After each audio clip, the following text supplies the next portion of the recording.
juga yang melalui permukaan kulit. Untuk daur hidungnya sendiri ada beberapa macam, yaitu yang pertama adalah ametabulus. Ya, ini direct developmental. Ini mulai dari telur langsung menjadi nimpa atau masuk nimpa imatur. Nah, nanti nimpa ini akan berkembang saja, istilahnya mulai membesar, kemudian nanti berubah menjadi dewasa. Nah, contohnya ini pada kutu dan springtail. Atau mungkin Paurometabolus, ya, ini gradual metamorphosis. Ini mulai dari telur, kemudian nimpa 1, nimpa 2, nimpa 3, berkembang terus sampai nanti jadi dewasa. Kemudian kalau untuk yang fase lainnya bisa jadi dia telur masuk ke larva, kemudian baru dia masuk ke fase nimpa, kemudian baru dia masuk ke fase dewasa. Sedangkan holometabulus atau sempurna, metamorfosis sempurna itu mulai dari telur dia menjadi larva, dengan jadi pupa dan berkembang menjadi dewasa. Nah, ini yang paling banyak kalian ketahui adalah di kupu-kupu, itu adalah holometabulus. Nah, peran sendiri untuk arthropoda bisa menjadi vektor dan spesies perantara. Bisa si arthropoda itu menjadi parasit sendiri, jadi memang langsung, jadi dia tidak menghantarkan atau menularkan penyakit, dia benar-benar langsung menyebabkan sebuah kelainan di tubuh manusia. Ada juga melepaskan toksin yang mungkin terkait lebah, misal melepaskan sengatnya, atau kupu-kupu pada fase ulat, dia akan melepaskan toksin di permukaan tubuhnya. Ada juga yang menyebabkan kerugian dalam berupa alergi. Misal kupu-kupu itu kan di sepanjang badannya itu kadang-kadang melepaskan semacam bubuk serbuk. Nah, itu yang menyebabkan alergi pada orang yang sehat. Atau mungkin juga fobia, jadi ketakutan berlebihan pada serangga. Ini mungkin tidak langsung ke badan, tetapi juga akan mempengaruhi secara mentalnya. Kemudian untuk yang vektor, itu nanti kita juga mengenal sebagai vektor mekanis. Jadi nanti parasit atau virus atau bakteri itu menempel saja di bagian luar dari serangga tersebut, kemudian serangga tersebut menularkan atau memindahkan si bakteri atau kuman tersebut ke tempat yang lain atau mungkin ke individu yang sehat. Jadi contohnya mungkin lalat, ya, paling banyak nanti dia karena sering terbang, nempel dari makanan ke makanan atau nempel ke lokasi yang lain, itu mau menyebarkan secara mekanis bakteri-bakteri ataupun telur-telur cacing. Ada juga yang merupakan faktor biologis, ya, di mana si parasit atau kuman itu sempat bisa berkembang biak atau promultiplikasi atau ada perubahan bentuk di dalam tubuh si arthropoda tersebut. Kalau yang berubah itu dia hanya modifikasi saja atau memperbanyak diri saja di dalam serangga, tapi tanpa ada perubahan bentuk. Sedangkan kalau si glycopropagatif itu dia di dalam tubuh si serangga dia melakukan modifikasi dan juga perubahan bentuk.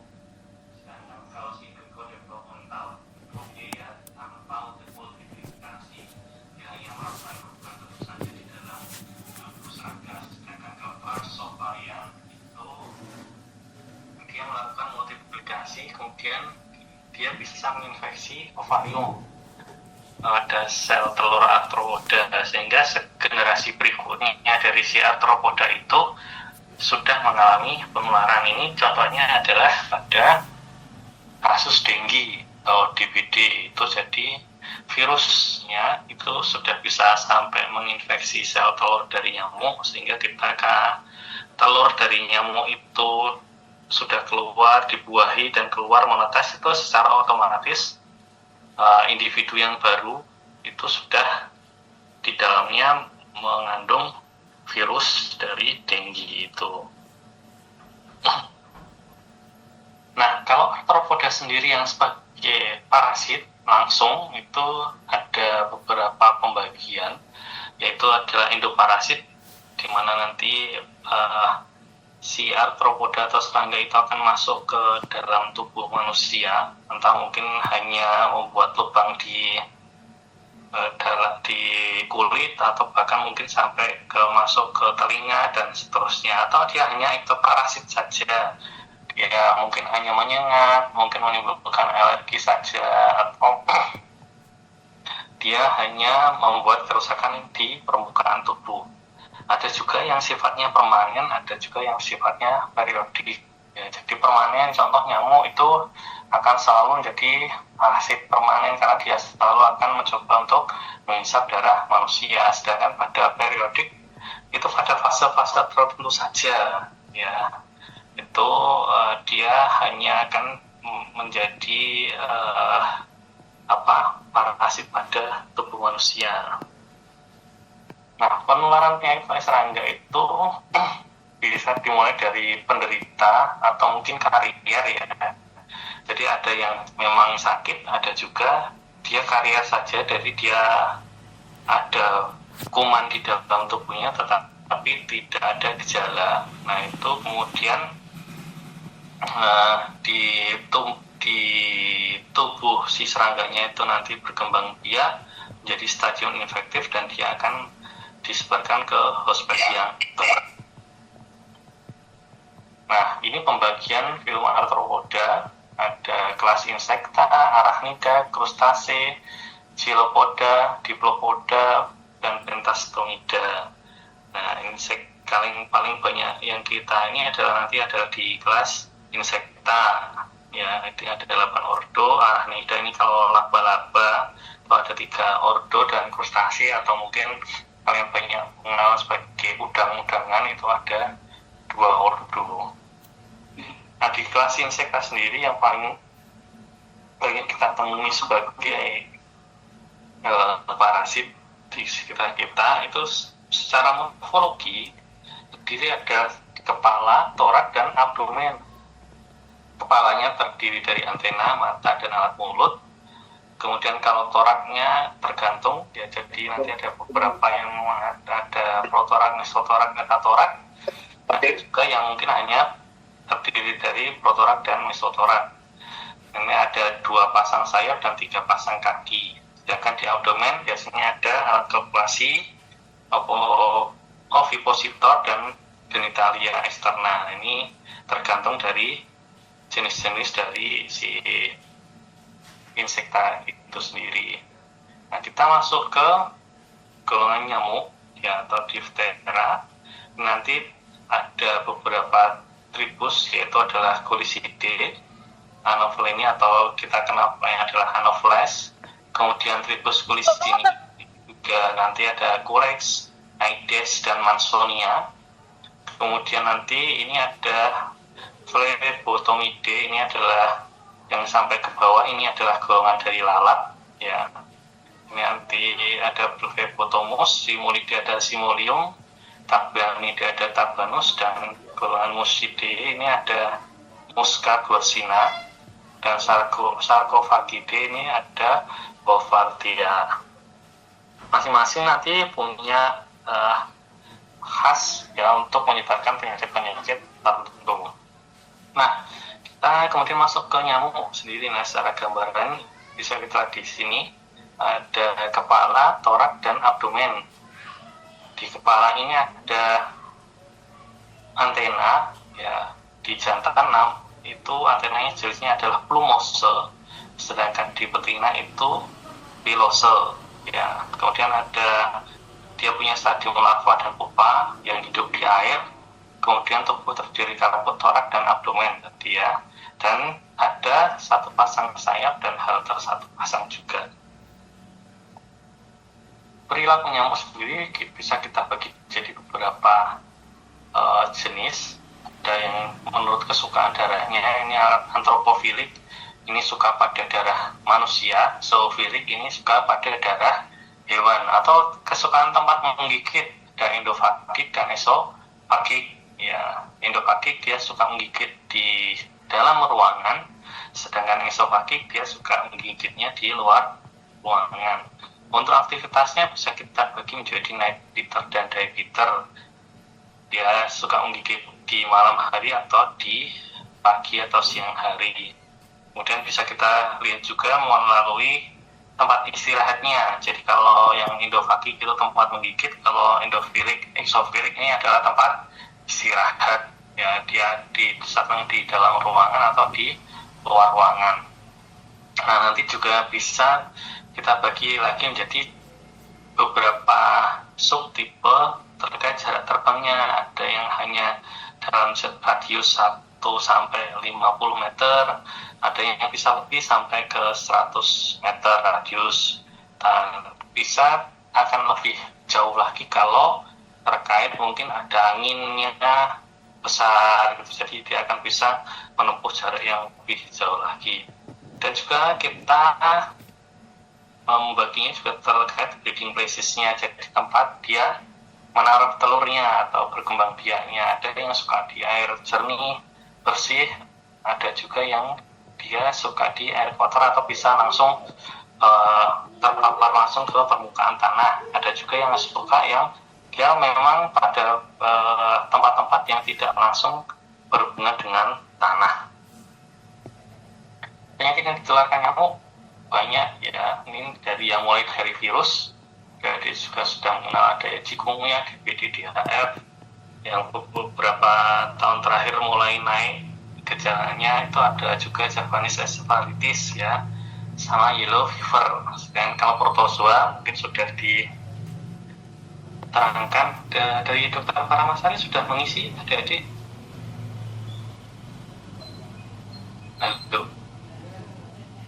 Untuk protozoa darah, Dr. Paramasari apakah sudah mengisi adik? Sudah dokter. Sudah ya.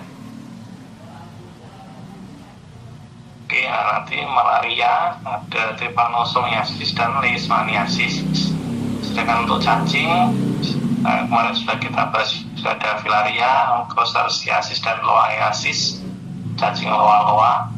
Kemudian ada bakteri, ini ada pest, tularemia, antrak dan bartonellosis, dan jamur juga sebagian. Yang kemarin kita bahas adalah aspergillosis, ini juga bisa disebarkan melalui nyamuk. Pada tribus Anopheles atau Anopheles ya, ini paling banyak menularkan malaria dan filaria. Ini mengalami metamorfosis sempurna, aktivitasnya dipengaruhi oleh kelembapan udara dan suhu, jadi makin lembab itu biasanya lama hidupnya akan semakin lama. Kalau suhu ini akan bergantung pada kecepatan telur menetas, yaitu paling mempengaruhi adalah suhunya. Jarak terbangnya ini jauh ya, bisa 0,5 sampai 3 km. Umumnya aktif pada malam hari, khas untuk Anopheles ya. Berbeda dengan Aedes nanti jika kita lihat bersama. Nah, Anopheles sendiri kalau dilihat dari penunjukannya, ada yang di pantai, ada di daerah pedalaman, ada juga yang di kaki gunung. Jadi ada yang Anopheles sundaicus, ini banyak di parit-parit. Anopheles subictus ada di tambak ikan. Kemudian kalau di pedalaman ada Aconitus barbirosis dan Anopheles sinensis ya. Kalau di kaki gunung ini ada Yamaculatus dan Barbacensis. Jadi dilihat mungkin kira-kira yang banyak ditemukan di persawahan, berarti biasanya adalah di barbirosis atau Aconitus yang banyak. Jadi dilihat untuk mungkin bisa keluar di soal-soal blognya ya. Untuk Anopheles ini ciri-cirinya adalah telurnya lonjong dan punya 2 pelampung. Ini kalau di sini posisinya di atas dan di bawah ini adalah pelampung, dan kedua ujungnya adalah lancip. Ini khas sekali adalah telur dari Anopheles. Sedangkan pada fase larva dia punya sifon yang pendek ya, sifon-sifonnya itu pendek, spiragal menyerupai cincin di sini. Kemudian abdomennya mengandung bulu-bulu palma pada segmen 3 sampai 7. Ini ke sini ke bawah itu akan ada bulu-bulu palma yang kecil. dan ada tergambar pada segmen 1 sampai 7. Nah, kalau di fase dewasa dari novas ini, ciri-cirinya adalah proboscis itu hampir sama dengan panjang palpi. Proboscis itu yang dia tempat untuk menghisap darahnya, itu hampir sama dengan palpinya. Antenanya tipenya adalah pilose untuk yang betina, kemudian skuterumnya melengkung dengan sayap bagian pinggir belang. Untuk jantan kurang lebih sama dengan betina, dengan antenanya adalah plumose. Jadi jangan terbalik ya antara pilose dan plumose. Kalau yang jantan itu plumose, yang antena betina adalah pilose. Sedangkan palpi ujungnya membesar membentuk seperti dada. Itu khas sekali untuk jantan dari Anopheles.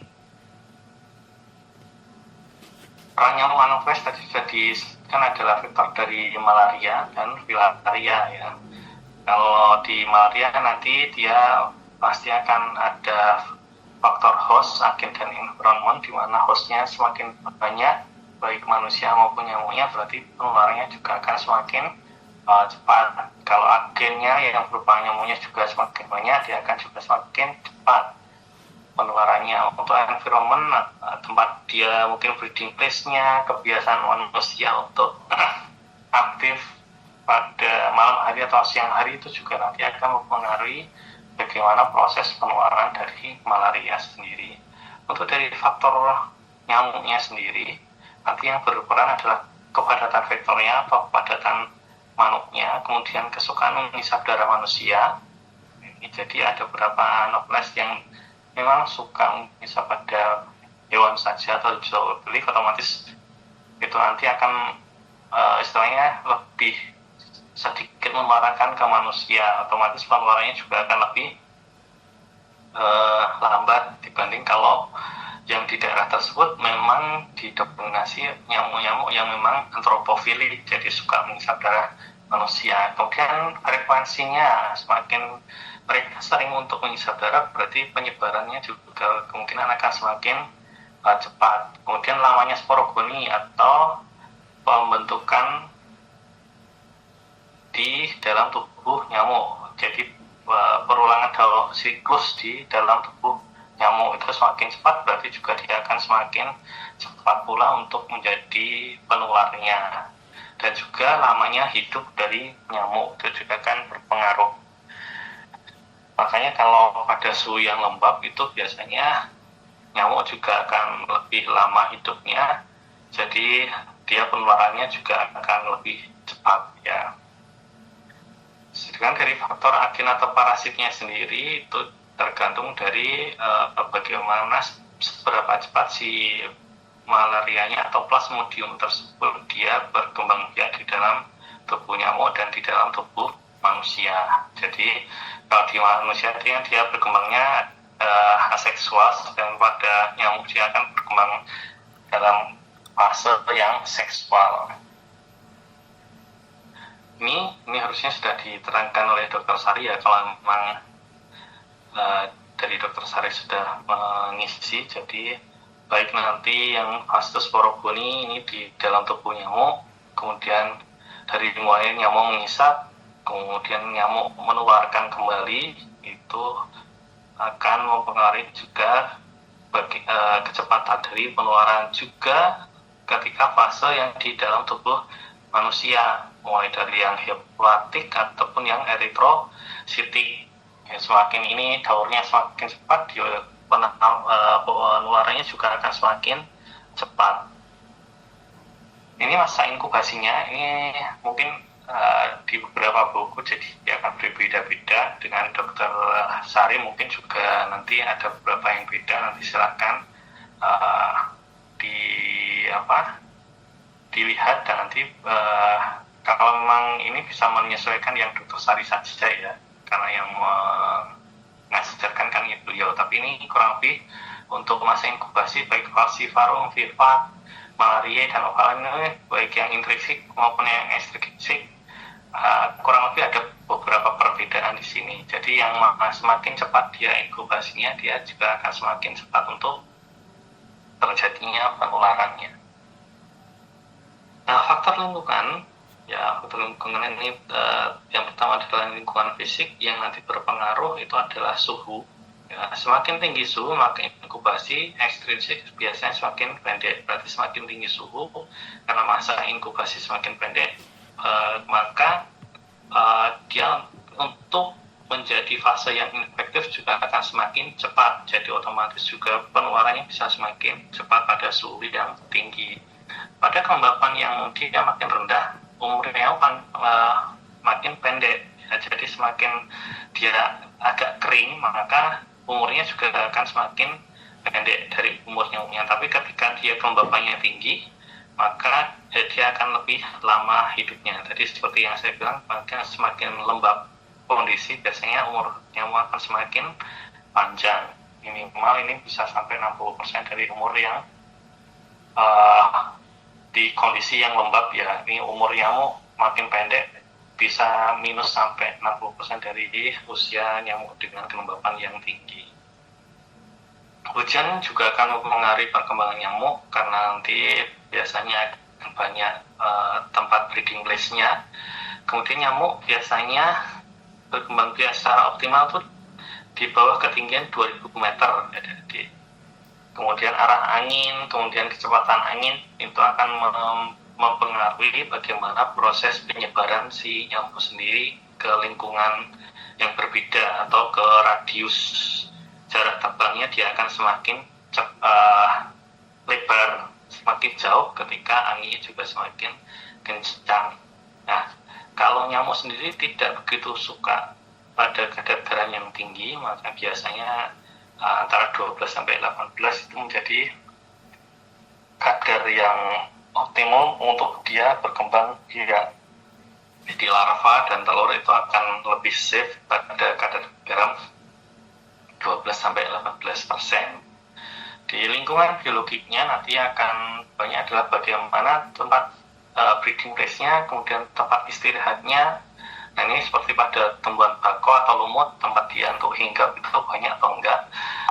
Kemudian kan kalau nyamuk jantan itu kan dia tidak menghisap darah ya. Adik yang menghisap darah adalah nyamuk betina. Nah, nyamuk jantan itu nanti akan dia mengambil sari nutrisi dari tumbuh-tumbuhan di sekitarnya. Nah, air juga dari lokasi-lokasi yang lebih lembab. Makanya semakin banyak tumbuhan bako dan lumut itu biasanya lebih banyak untuk nyamuk jantannya. Kemudian ada tidaknya ikan pemakan jentik. Ya, semakin banyak ikan pemakan jentik, ya otomatis untuk perkembangannya akan menghambat fase pupa ya. Nantinya fase larva dan pupa ketika nyamuk ada di air. Ya, fase di mana nyamuk berkembang biak di air, jadi di fase pupa dan larva. Kemudian ternak besar ini berkaitan dengan kesukaan dari nyamuk. Jadi kalau dia terutama yang zoofilik, maka semakin banyak ternak besar, maka dia akan semakin untuk survive itu semakin lama ya, karena sumber darahnya banyak gitu. Soalnya kadang-kadang nyamuk pada kondisi-kondisi tertentu seandainya dia tidak ada manusia, maka dia akan mencoba untuk mencari apapun yang ada. Jadi kadang dari harusnya dia antropofilik, tapi karena jumlah populasi manusia mungkin berkurang atau tidak sedikit daerah tersebut dan banyak ternak besarnya, dia akan mulai beradaptasi untuk menghisap dari ternak juga. Nah, untuk lingkungan sosial budaya ini stratifikasi sosial nanti akan berpengaruh juga. Jadi kalau yang mungkin yang statusnya tinggi mungkin tidak banyak menggunakan bak mandi, tempat penampungan air, jadi dia tidak terlalu banyak. Jadi kebanyakan kan breeding place dari nyamuk kan adalah genangan. Tapi kalau itu pakai shower kan genangannya juga akan lebih sedikit, jadi dia langsung teralirkan. Itu biasanya populasi nyamuknya juga akan lebih rendah. Tetapi itu akan berkembalikan jika di situ ternyata walaupun banyak yang pakai shower, tetapi ternyata aliran air untuk pembuangannya ataupun selokannya banyak yang tergenang ya. Otomatis nanti akan nyamuk-nyamuk yang suka langsung berhubungan dengan tanah untuk breeding place-nya itu jadi akan naik. Jadi yang suka, nyamuk-nyamuk yang suka air bersih dia akan berkurang, kayak Aedes itu akan berkurang, tapi nyamuk-nyamuk yang suka langsung kontak dengan tanah, beberapa jenis Anopheles itu akan naik populasinya. Jadi tergantung jenis nyamuknya juga di sini harus kita melihatnya. Dan kebiasaan masyarakat untuk membersihkan lingkungan, mengganti air yang ada di dalam rumah, kemudian menguras bak termasuk juga mengikat dinding baknya itu juga akan membentuk lingkungan-lingkungan yang tanpa sadar itu nanti akan mempermudah nyamuk untuk hinggap atau bertelur kalau pada genangan yang banyak, atau kalau suka bersih berarti nanti nyamuknya juga akan lebih sedikit. Nah, yang terakhir adalah mobilitas, ya semakin tinggi mobilitas itu berarti semakin tinggi pula kemungkinan untuk terjadinya penularan, karena nyamuk itu bisa mungkin kasusnya gini, malaria itu kan masih banyak di Papua dan Kalimantan. Karena mobilitasnya tinggi, akhirnya orang-orang yang menjadi pembawa itu akhirnya mungkin yang dari Papua dia sudah terkena malaria, akhirnya ke Jawa, ya itu kemudian di Jawa dia dihisap nyamuknya oleh Anopheles dan akhirnya dia menyebarkan lagi di daerah Jawa. Nah, jadi semakin mobilitas tinggi itu juga kemampuan atau kemungkinan untuk terjadinya penularan penyakit itu juga akan semakin tinggi juga. Untuk malaria sendiri, ya penularannya biasanya ada nyamuk yang rentan terhadap parasit atau mungkin banyak parasit di sana. Adanya genangan air yang cocok untuk hidup Anopheles. Kemudian fase gametosis dari Plasmodium ini kadang yang berkarier. Kemudian kesukaan dari Anopheles untuk mengisap darah yang mengandung gametosit. Kemudian produksi sporosit pada salivary gland atau kelenjar ludahnya, dan banyaknya sporozoid yang diinokulasikan ke manusia, sehingga kalau semakin banyak sporozoid yang diinokulasikan maka kemungkinan terjadinya infeksi akan semakin tinggi. Kemudian kita lanjut ke yang filariasis, ya atau kaki gajah kemarin sudah kita bahas. Nah, ini ada 3 yang sudah kita, ya ada Malai, kemudian Timori untuk Brugia, dan Neisseria bronckhorsti. Nah, kalau filaria ini banyak ya. Jadi dari Mansonia, Anopheles, Culex, Aedes itu tetap bisa menularkan untuk filariasis. Tetapi yang di Jawa Tengah mungkin yang paling banyak adalah Mansonia uniformis dan Culex fasciatus, paling banyak di Jawa. Nah, Culex fasciatus ini banyak di perkotaan, ya ini juga menularkan untuk bronckhorsti, sedangkan di pedesaan biasanya jenis Anopheles dan Armigeres austurbans. Sedangkan untuk filariasis Malai ini adalah Mansonia uniformis dan Culex crassipes. Kemudian untuk yang Malai ini yang SPN subperiodik nocturna, ya. Kemudian yang periodik nocturna ini disebarkan oleh Anopheles parviferatus dan Anopheles nigerismus. Kemudian untuk filariasis timori ini biasanya disebarkan oleh Anopheles berchirostris. Ini contoh untuk Anopheles sendiri, dia perindukannya bisa di sawah, got, saluran air, dan tanaman air, bahkan juga di rawa-rawa. Ini terutama yang Mansonia banyak sekali ditemukan di rawa. Nah, ini siklusnya yang kemarin sudah kita bahas, biasanya dari reservoir nanti akan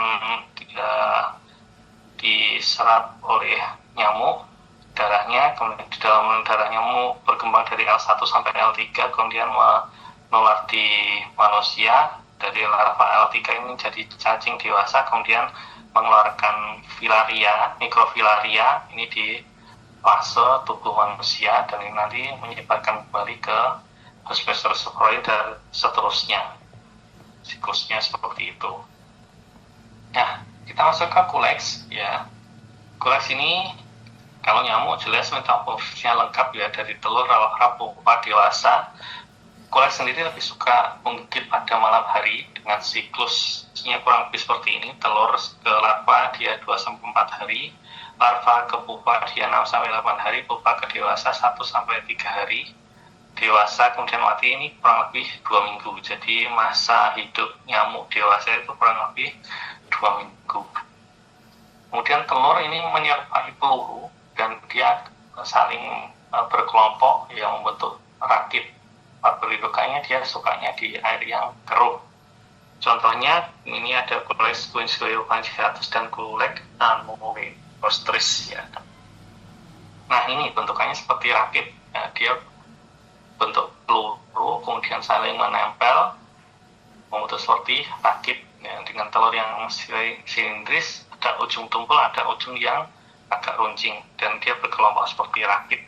Sedangkan untuk larvanya dia punya sifon yang panjang ya, kemudian bulu sifon lebih dari 1 pasang ya, kemudian pelananya membentuk segmen yang anal pelananya.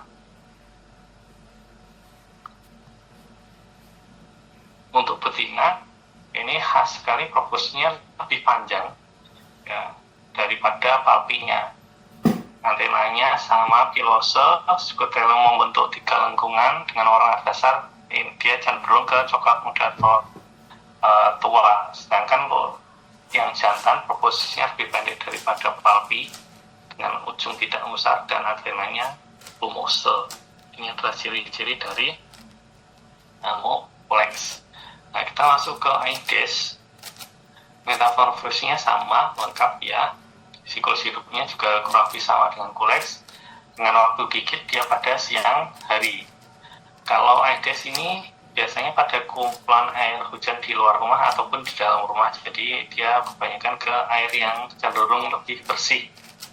Ya, kemudian letak telur dia terpisah di permukaan air, menempel pada dinding tempat berindukan.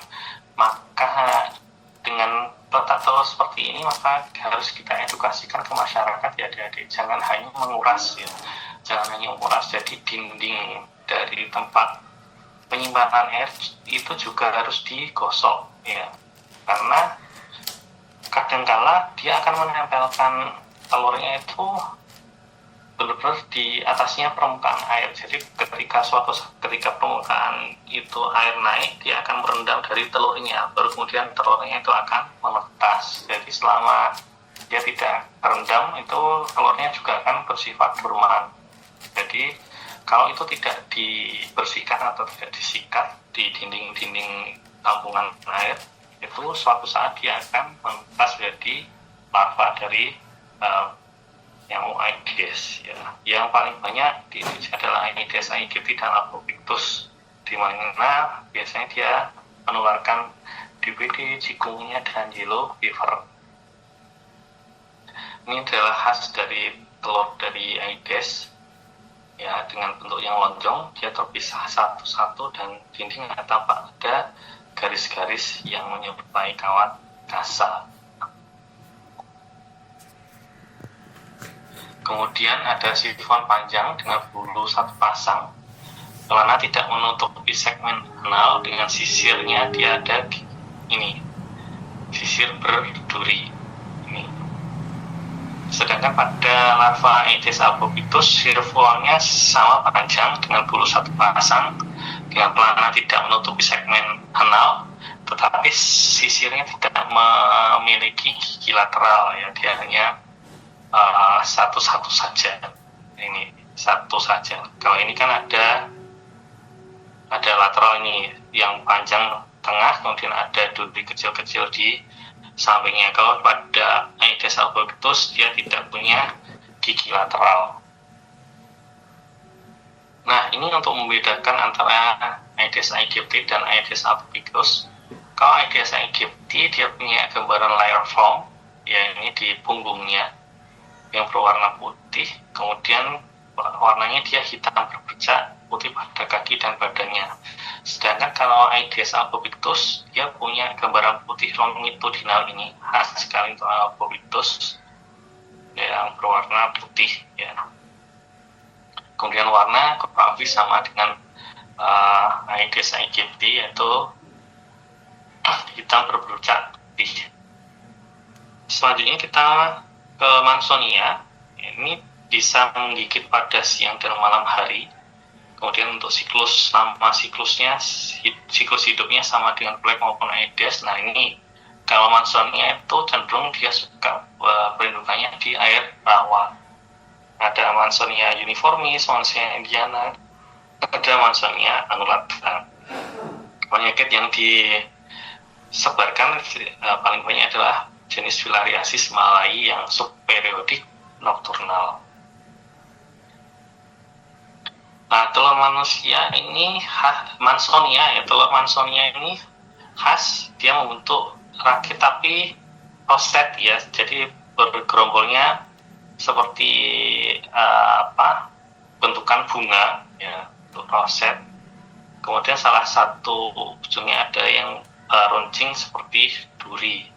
Untuk sifonnya ada ujung runcing dan bergigi, dan pelangannya menutupi segmen anal. Nah ini sifonnya dia akan menancap ke tanaman-tanaman air di rawa ya adik-adik. Jadi dia akan menancap, dia akan bergelantungan di sana sampai nanti berubah menjadi pupa. Untuk sayapnya dia punya gambaran ini, khas sekali untuk Mansonia, yang tidak membentuk pola yang khas, jadi dia benar-benar langsung sambung menyambung ya untuk Mansonia. Kalau yang di Aedes maupun Culex dia punya gambaran pola-pola tertentu. Nah kalau Mansonia ini di punggungnya ada gambaran putih menyerupai huruf H. Ini khas untuk Mansonia. Kalau yang Lairform tadi Aegypti, kemudian yang longitudinal di Albupitus, yang masuknya ini ada gambaran huruf H dengan warna cenderung ke kekuningan dan ada bercak putih di kakinya.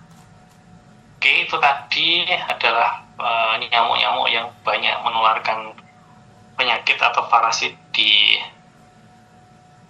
lingkungan kita atau di manusia. Kemudian kita lanjut ke golongan lalat ya adik-adik. Yang paling banyak di sekitar kita adalah lalat rumah atau Musca domestica. Nanti juga ada, kita kenal ada Glossina dan Stomopsis. Ini yang paling banyak berperan pada penularan penyakit di manusia. Musca atau lalat rumah ini ukurannya 6-9 mm, kemudian di punggungnya ada 4 garis hitam.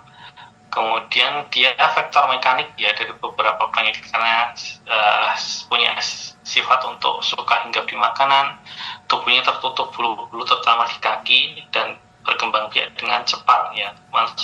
Musca ini adalah salah satu jenis lalat yang berkembang biakannya cepat sekali. Ini bisa menularkan TB, polio, kemudian parasit, telur, cacing, dan lain sebagainya ya. Sedangkan untuk Glossina atau yang mungkin kita kenal dengan lalat CC di Afrika, ini ukurannya besar daripada lalat rumah ya, dengan kecoklatan, warna kecoklatan dan bersifat vivipar.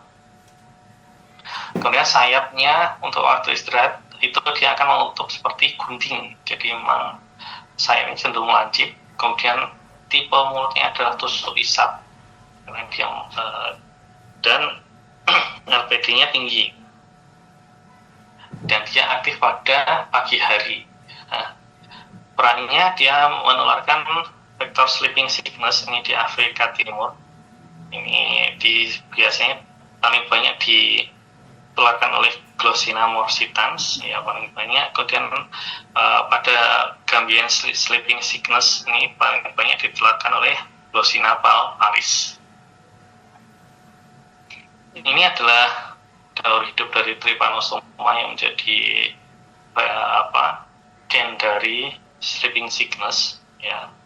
Nanti diterangkan, harusnya sudah diterangkan oleh Dr. Paramasari. Kemudian kita mengenal juga terkait alat kandang, itu adalah Stomopsis. Dia khas ada proboscisnya seperti bayonet dengan warna agak kelabu. Toraknya ada lewat garis longitudinal, dan ada vena keempat yang membentuk garis lengkung. Ini khas sekali untuk stomoksis. Perannya dia sebagai vektor dari tripanosoma evansi dan vektor dari antrak. Ini paling banyak adalah lalat kandang. Ini lalat kandang ini banyak sekali di peternakan sapi ataupun kambing ya. Kalau di Indonesia biasanya paling banyak jadi vektor dari antrak ya. Bahkan sempat ada wabah antrak juga di daerah Klaten, kemudian di DIY banyak dulu di tahun 2021-an sempat terjadi wabah juga untuk antraknya. Ini kurang lebih ringkasan untuk perbedaan antara Musca, kemudian Glossina dan Stomoksis. Akan nanti dipelajari untuk nanti salah satu mungkin bisa keluar di soal blog ujian blognya. Nah ini rumah saya kira adik-adik sudah familiar sekali. Kemudian untuk Glossina dan ini Stomoksis ya, masing-masing punya perbedaan yang spesifik. Kalau Glossina mungkin di ekornya dia lebih rapat, sedangkan untuk yang Stomoksis ekornya hanya beberapa segmen, kemudian ada titik-titik hitam ini. Gambaran punggungnya juga berbeda jauh antara Glossina dengan Stomoksis. Bisa dilihat langsung di layar. Ini dari alat mulut dan kepalanya bisa dilihat dari masing-masing. Dari Stomoksis seperti ini, Glossina, kemudian ini di Musca. Nah, ini bentuk-bentuk antenanya juga bisa kita lihat di sini, bentuk aristanya. Nah, alat yang lain yang istilahnya berperan juga di kesehatan manusia itu adalah famili dari Sarcophagidae. Ya, alat ini tidak mengisap darah. Ya, di Indonesia yang ditemukan adalah Sarcophaga viscera dan Peregrino. Nah, ini menyebabkan miasis ya. Jadi kalau kalian temukan mungkin beberapa pasien yang lukanya ada ulatnya, nah itu biasanya adalah dari golongan Sarcophagidae. Ya, ini adalah penyebab miasis paling banyak di Indonesia. Nah, ini adalah ciri-ciri dari telur, larva, pupa, dan dewasanya. Nah, miasis sendiri ini biasanya adalah karena si lalat tersebut memang meletakkan telurnya itu di dekat luka ya. Jadi karena mereka tertarik dengan bau dan bau luka dan bau darah, dia akan meletakkan telurnya biasanya di dekat dari luka tersebut. Kemudian dia akan menetas dan larvanya akan memakan jaringan dari luka. Jaringan dari luka itu ada yang beberapa lalat suka hanya makan jaringan mati, ada juga yang beberapa lalat itu benar-benar sampai jaringan hidup juga dimakan ya. Nah, larva penyebab miasis ini ada yang sifatnya memang parasitobligat, jadi dia memang benar-benar membutuhkan perlukaan untuk dia hidup ya. Jadi tanpa itu dia akan mati. Ada juga yang hanya memakan jaringan nekrotik saja. Ada juga yang kemudian dia memakan jaringan nekrotik dulu atau jaringan mati dulu, baru kemudian kalau sudah habis dia baru makan jaringan hidup, ini parasit fakultatif ya. Dan ada yang memang dia makan sampai masuk ke dalam tubuh dari inangnya. Nah, miasis ini dan berbagai tingkatan untuk efeknya ke manusia, ada yang ringan, benign atau sedang, atau bahkan bisa sampai berat dan luas. Ini yang biasanya adalah miasis yang obligat ya, dia akan makan sampai jaringan yang hidup. Nah, ini untuk golongan miasis jadi berbagai macam ya, ada yang menurut bagian atau letak tubuhnya, bisa di tangan atau di kepala dan seterusnya, atau asal-usulnya jadi ada traumatik atau yang furuncular, jadi biasanya berupa furunkel dulu, jadi berupa bisul yang tidak terawat atau terjadi miasis. atau mungkin ini hanya traumatis saja, ada luka baru yang tidak terawat lalu timbul miasis. Ada yang menurut proses perkembangannya ada creeping, jadi dia berpindah tempat, ya larvanya punya kemampuan untuk berpindah, bahkan bisa sampai merayap di bawah kulit. Ya. Ada yang sanguiformis, ya, jadi dia akan berkala mengisap darah dari jaringan inangnya. Untuk tipe parasitisme tadi sudah disinggung di awal, ada yang obligat, jadi harus benar-benar bergantung pada jaringan hidup manusia. Ada yang fakultatif, biasanya dia hidupnya hidup bebas, tapi kebetulan dia nempel di luka, jadinya dia bersifat parasitik dan memakan jaringan-jaringan dari larva. Ada yang aksidental, ya jadi kebetulan aja ada larva yang nempel di lukanya. Jadi tergantung dari tipe-tipe lalatnya juga. Nah, ini tadi sudah dibahas, ada yang sifatnya dia memakan jaringan saja, ada juga yang dia sampai mengisap darah, ya. Nah, ini untuk sifat-sifat dari larva ketika dia nempel di permukaan. Nah, pada yang dia pemakan jaringan, ini kalau dia hanya makan jaringan mati, biasanya dia tidak begitu ganas, jadi dia akan menyebabkan jaringan yang ringan. Nanti kalau yang dia sifatnya obligat, dia bahkan bisa sampai makan jaringan hidup, dan biasanya dia akan bersifat lebih ganas, ya, bisa menyebabkan miasis yang berat. Nah, pada jenis yang sangu ini, jadi dia mengisap darah, dia biasanya menembus kulit, kemudian mengisap darah itu selama beberapa waktu, ya. Kemudian belatung menyerang masuk ke dalam tubuh lagi dan menyerang lokasi-lokasi, atau tidak hanya manusia, ini juga burung bisa jadi sasarannya juga. Nah, ini nanti di dalamnya akan membentuk sebuah sarang, ya, atau semacam gua di sana, tempat dia berkembang menjadi larva, kemudian bisa jadi sampai ke tahap pulpa.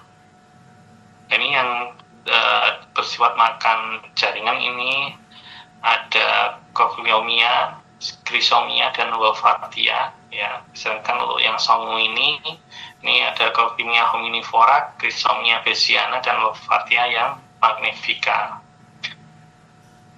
Nah, ada beberapa jenis larva yang memang dimanfaatkan manusia, ya, karena memang dia sifatnya hanya memakan jaringan yang mati, yaitu belatung dari Panacea sericata. Ini biasanya digunakan untuk terapi belatung atau maggot terapi, ya, yang mungkin beberapa dari kalian sudah pernah mendengar atau bahkan mungkin sudah pernah mencoba. Jadi terapi maggot itu karena yang pertama keuntungannya dia akan memakan jaringan yang mati. Jadi pada pasien-pasien dengan diabetes itu dengan diberikan larva yang sifatnya steril, ya, memang dibiarkan secara khusus, dia akan secara rutin memakan jaringan yang mati, dan apa yang dia hasilkan dari tubuh si larva tersebut ternyata punya kemampuan untuk menjadi antibiotik, ya, antibiotik alami, dan dia juga merangsang untuk pertumbuhan jaringan yang baru.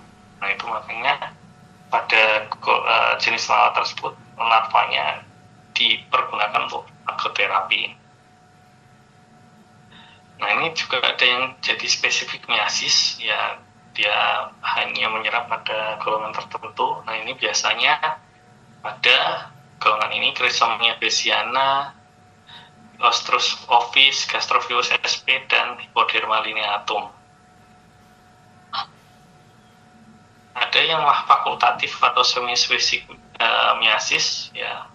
Ini pada golongan-golongan ini, bahkan Musca domestica pun kadang-kala dia juga bisa menyebabkan miasis pada luka-luka yang traumatik, atau memang tidak sengaja saja si Musca itu menempelkan telurnya pada lokasi yang dekat dengan luka. Ini juga kadang juga bisa disebut dengan accidental miasis, ya. Kebetulan lalat itu meletakkan telur pada sampah. Nah, sampahnya itu kemudian tertempel atau tertelan kita, jadi akhirnya kena di luka kita. Faktor resikonya yaitu ada luka terbuka, ada lupus pubitus yang tidak terawat, gangren, lingkungan yang kumuh, personal hygiene yang kurang, dan sanitasi lingkungan umum yang rendah. Ini biasanya paling banyak menyebabkan miasis. Pada bidang forensik ini juga dipakai, jadi untuk pada larva tertentu, jadi kita bisa lihat, oh ini berarti karena sudah ada telurnya, berarti kurang lebih dia sudah berapa hari meninggalnya, atau bahkan sudah ada yang bentuk larva, atau bahkan sudah ada pupanya, berarti ada kemungkinan dia sudah berapa hari meninggalnya. Itu bisa kita lihat dari jenis larva dan jenis pupa yang berada di jenazah atau mayat yang ada di kita teliti di bidang forensik. Keuntungan lainnya tadi yang magoterapi untuk memakan jaringan-jaringan yang nekrotik sehingga lebih mudah untuk penyembuhannya. Terapi miasis sendiri itu nanti secara kausal berarti diambil harus sampai bersih satu persatu sampai bersih. Kemudian diberikan simptomatis untuk nyeri atau bengkaknya, dan mengobati luka traumanya dengan antibiotik, antiseptik, atau ditutup sehingga tidak terjadi penempelan telur dari lalat lagi. Nah, selain yang diftera, tadi kita bahas nyamuk dan lalat, ini kita juga mengenal yang insektan of diphtheria yang menyebabkan gejala atau penyakit di manusia. Yang pertama adalah pedicolidae, yang ini adalah pediculus, ini kutub yang corporis, ini kutub badan, yang capitis ini adalah kutub kepala, dan berus pubis ini kutu kemaluan, yang bisa menyebabkan gatal-gatal pada daerah tempat si kutu tersebut berkembang biak. Ya. Bosnya spesifik ya, ini manusia. Kutu kepala dia akan meletakkan telur di lambut, ya, kemudian di kutu badan biasanya di jahitan pakaian, sedangkan di berus pubis ditularkan melalui kontak seksual atau mungkin tukar-tukaran pakaian dalam atau celana dalam, ya. Penularan bisa langsung dari barang pribadi ataupun langsung atau dengan tidak langsung melalui barang pribadi. Ini paling tinggi di negeri yang beriklim dingin, di mana biasanya mereka lebih jarang untuk mencuci. Jadi pakaian itu bisa beberapa hari sekali dicuci, dan atau mungkin bisa saling bertukar pakaian tanpa sempat dicuci. Nah, itu jadi kutunya masih ada di sana. Pediculus humanus, ini secara gambarnya seperti ini. Baik yang kepala maupun corporis ini kurang lebih bentuknya sama, nanti tinggal dilihat dari beberapa ini di perutnya. Jadi dia ada yang lebih tebal, ada yang lebih tipis, kemudian juga bagaimana perbedaan segmen-segmennya. Tapi kurang lebih kalau secara keseluruhan, kalau kita tidak periksa dengan seksama, itu gambarnya mirip, ya. Sedangkan kalau pteropubis ini jelas berbeda. Ini yang di tumal kemaluan, gambarannya dia akan lebih bulat, ya. Dan bentukannya dia seperti pear shape. Dia berperan sebagai vektor pada penyakit tipus epidemik, kemudian transfever dan relapsing fever. Walaupun tanpa dia menularkan, itu sebenarnya juga tetap mengganggu, ya, karena dia sifatnya menghisap darah dari manusia, jadi pasti akan menimbulkan gatal, ruam, dan nyeri kan di dalam tubuh manusia. Nah, ini tadi gigitannya sangat mengganggu, ya. Jadi selain menularkan, tapi istilahnya efek langsungnya ini adalah di gigitannya dan ketika dia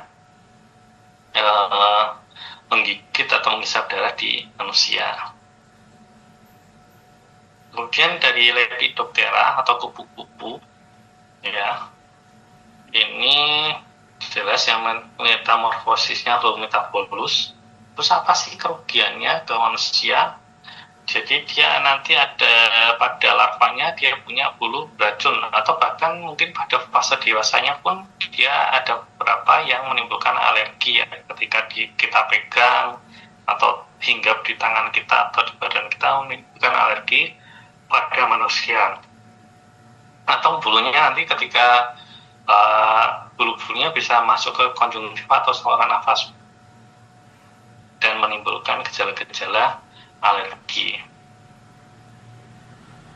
Nah, ini juga tadi kalau beberapa spesies yang ulatnya itu menimbulkan urtikaria.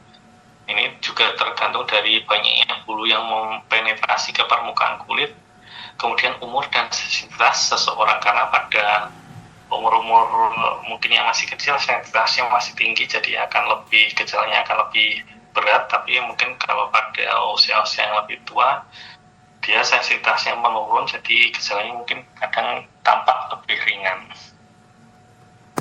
Hymenoptera atau pada lebah ini nanti biasanya adalah sengatannya, ya, jenis racunnya adalah ini 5-hidroksitriptamin. Jadi kebanyakan yang memang menimbulkan adalah gara-gara sengatannya itu sendiri. Kemudian pada Coleoptera ini adalah kumbang. Ini pada genus Pedorus dan Lita ini paling banyak yang menimbulkan gejala di manusia. Pada Pedorus itu disebutnya adalah pederin, ya, toksinnya pederin dan pseudopederin atau pederon, tergantung dari subkelasnya yang nanti menghasilkan jenis racun yang kurang lebih berbeda.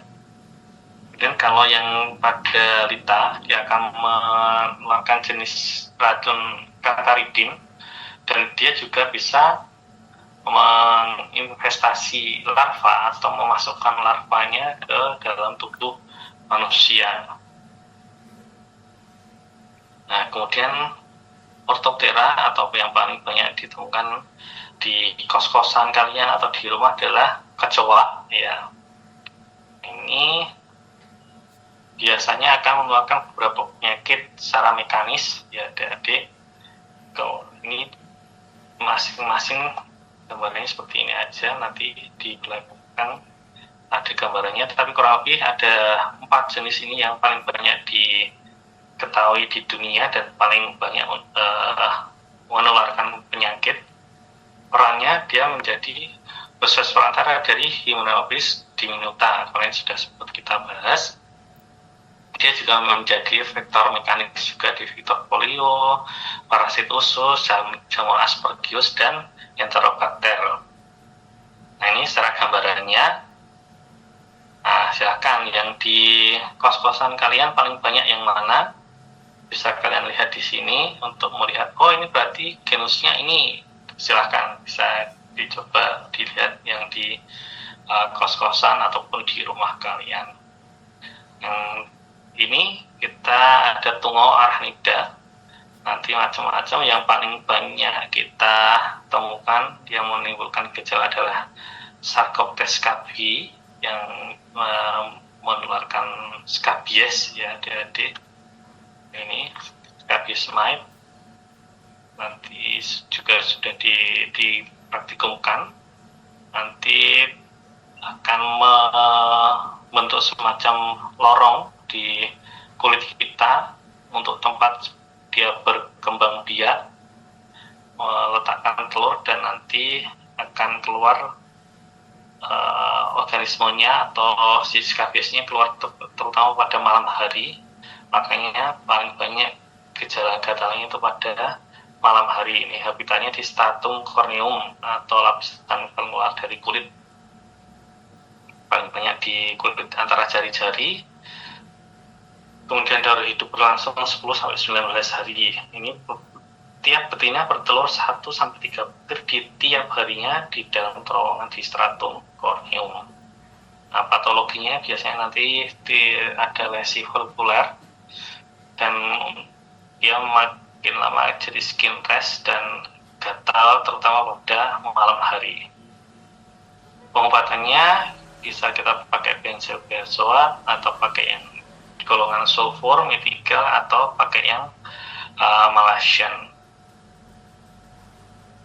Nah, ini tungau rumah ini banyak sekali mungkin di keset, kemudian di gorden, atau mungkin di tempat-tempat bahkan di sapu ya. Nah, ini bisa kita temukan banyak, terutama yang golongan dermatofagoides ini.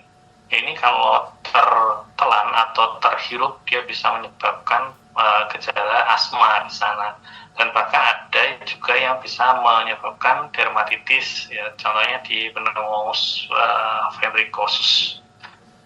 Ya, saya kira itu saja untuk yang kita bahas di entomologi. Mungkin ada yang mau ditanyakan dulu, Dede? Silakan ya, itu tadi dari